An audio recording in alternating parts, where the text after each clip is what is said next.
I think most people think of adoption as, oh, you get a nice little baby and you get to start from the beginning. Well, let me tell Yeah. you something. You guys were half baked. I didn't have a little baby, but I didn't have to be woken up in the middle of, well, yeah, I had to wake up in the middle of the night to make sure you were staying in the house.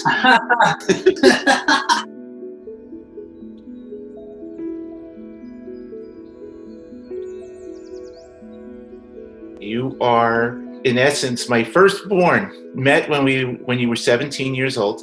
Can you talk a little bit about how you felt from the beginning? I was really excited to get adopted. I had to take a risk allowing a father figure come into my life and help me. You were rightfully suspicious about adults because you had been let down by adults. I mean, I still struggle with issues of belonging because I was a foster child. Yeah. I'm always going to be a foster child. You're always going to have been a foster child. Yeah. You know, no matter what we have gone through, you know I'm always there. So absolutely.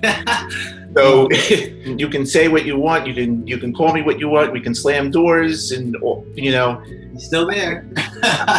because it's not something that is natural to either one of us. You weren't able to understand that. There was no way I was going to understand a lot of what we're talking about now. I really wasn't giving you the fair chance to be a parent. I officially had freedom. And I was just like, oh my God, he's letting me do all these things. Let's push the boundaries, because I've never had the opportunity to even push a boundary. You were playing catch up. And then I was playing catch up to make sure that I gave you, this is in my head, you know, it's sort of a unrealistic expectation, but to give you all the tools and all the experiences that you would have had in 17 years to be comfortable in your own skin. Yeah. All I knew is that your father had been in jail. Yeah. And then all of a sudden, there was an interest from you. You know, remember us going there and having to go through the whole, you know, intake process. Things that I might not necessarily have wanted you to see, but, you know, I had to step back. I was really there to say goodbye. You know, I think I needed that for me to move on with us. I don't know if I would have been able to move forward without doing that, because shortly after him, it was my mom. And as we both know, that is just a whole nother ball game for me. I'll remind you, she went to court for the adoption. That messed me up, man. In front of us, in front of a judge, in front of strangers, to actually relinquish her rights first, and then we could go on with the adoption. If she hadn't done that, we would not have been father and son. That took an incredible amount of courage and bravery and pain to do that. That was rough. I don't know. I feel like I don't know. Like, a piece of me died that day.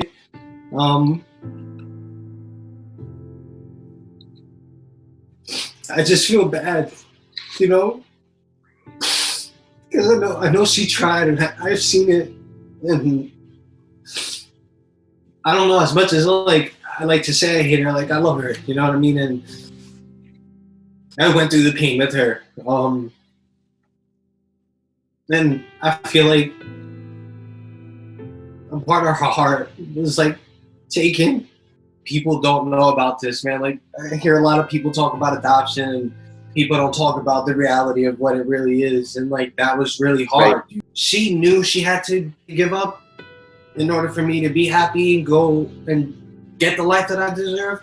But that came as such a loss to her. And till this day, I don't know how to handle it. I don't know how to cope with it. It's one of those things that, like, is one of my nightmares forever. And that's something that we have in common. I never set eyes on my mother. I don't know her. She refuses to meet me. But there's a part of my being that wants my mommy. And I'm 61 years old. The reality of life. So I've had to accept who she is. She's had a rough life. Your mom has had a rough life. They are who they are. What was the most freeing is they stopped fighting for it.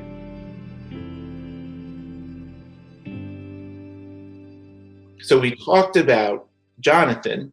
Your initial response was, no way. This is all mine. I remember that was my phrase for a couple of weeks.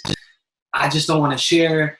And the words specifically that you said were, and I won't forget this, who are we to take an opportunity from somebody else? And that, till this day, it sits in the back of my mind.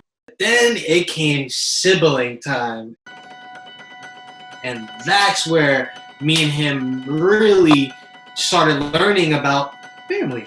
There were arguments, there were little fights here and there. Because of his past, he was always ready to fight. And I was like, dude, this is an argument. Like, I'm not fighting. We're family. We don't do that. And that's what made me and John closer. Now we're up to 7. I consider us Umbrella Academy. Us 7 have an opportunity to change the view of adoption. There's so many kids that don't get the love and the counseling that they need for after it. It's just like they hand them off and then that's it. My goal is to change that in the system because I got the better hand. See, and I'm blessed for that. Like, you made sure we went to counseling after. It's a whole process, man. It is a process. It's a process for the parent. It's a process for the kid. And you know what? It's a different process for each one of you. I will always be thankful, although there's been a lot of times where I was very ungrateful. But with those times came to be who I am today. And even though these are dark times in our world outside of this story, it is still a part of our story, and this is just another add-on to our story, and we're going to be able to overcome it as well. Because what haven't we overcome already? Yeah. I'm just happy and proud to call you my father.